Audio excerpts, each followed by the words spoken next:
Selamat datang di podcast Titik Temu, ruang berbagi cerita dan refleksi melalui perspektif bimbingan konseling penyuluhan Islam. Pada episode kali ini, kita akan menyaksikan simulasi konseling dengan tema berdamai dengan luka masa lalu melalui pendekatan Gestalt dalam bimbingan konseling penyuluhan Islam. Baik, mari kita mulai sesi konseling. Assalamualaikum, silakan duduk. Apa yang membuat Anda memutuskan untuk datang mengikuti sesi konseling hari ini? Waalaikumsalam, terima kasih. Saya datang karena akhir-akhir ini saya sering merasa sedih dan sulit merasa tenang. Saya masih menyimpan rasa kecewa kepada ayah saya karena sejak kecil saya sering dibandingkan dengan kakak. Walaupun sekarang hubungan kami sudah membaik, setiap mengingat masa lalu saya masih merasa terluka. Terima kasih sudah bersedia menceritakan hal tersebut. Saya menghargai keberanian Anda untuk datang dan berbagi. Di sini Anda tidak perlu takut dihakimi. Semua yang Anda sampaikan akan kita bahas bersama agar menemukan jalan keluar yang terbaik. Saat Anda menceritakan pengalaman tersebut, apa yang sedang Anda rasakan saat ini? Dada saya terasa sesak dan mata saya mulai berkaca-kaca. Rasanya seperti luka itu masih ada. Baik, cobalah fokus pada apa yang sedang Anda rasakan sekarang. Tidak perlu menahan emosi itu. Tarik nafas perlahan, lalu rasakan apa yang sedang terjadi pada diri Anda saat ini.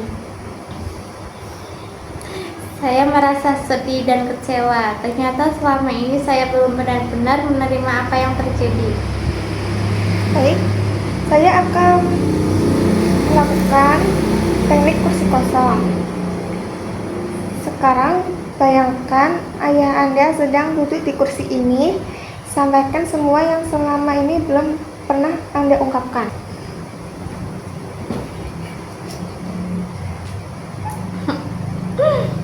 Ya, aku hanya ingin ayah menghargai usahaku. Aku selalu berusaha menjadi anak yang baik, tetapi aku merasa tidak pernah cukup di mata ayah.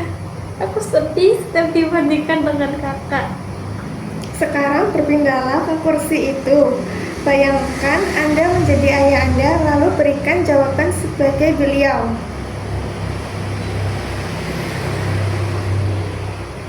Maaf, ayah tidak sadar kalau perkataan ayah membuatmu terluka.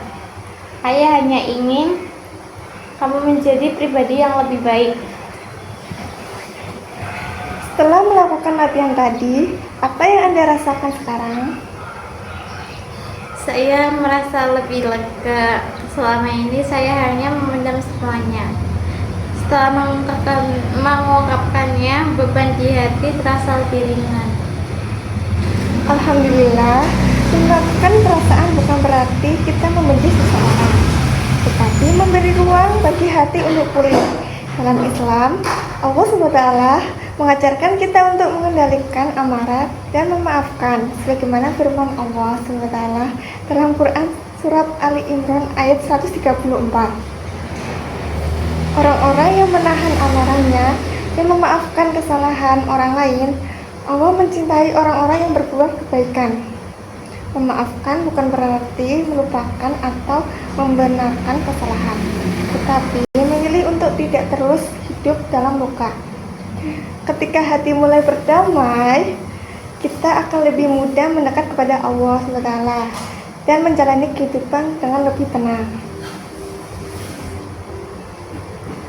Saya sadar bahwa selama ini saya masih terjebak pada masa lalu. Saya ingin belajar menerima apa yang sudah terjadi dan mulai memperbaiki hubungan dengan ayah saya. Itu merupakan langkah awal yang sangat baik. Saya berharap setelah sesi ini, Anda dapat terus melatih kesadaran terhadap perasaan yang muncul, menerima diri sendiri, memperkuat hubungan dengan Allah SWT melalui doa dan ibadah, serta membangun komunikasi yang lebih baik dengan keluarga. Alhamdulillahirrahmanirrahim, sesi konseling kita pada hari ini selesai.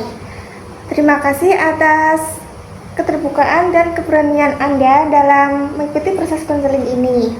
Semoga melalui simulasi ini kita dapat memahami bahwa setiap luka yang belum terselesaikan dapat dihadapi dengan kesadaran diri, keberanian untuk mengungkapkan perasaan, serta mendekatkan diri kepada Allah SWT. Terima kasih telah mengikuti podcast ini, Titik Temu.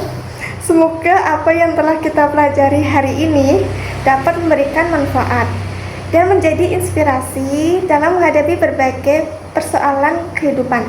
Wassalamualaikum warahmatullahi wabarakatuh.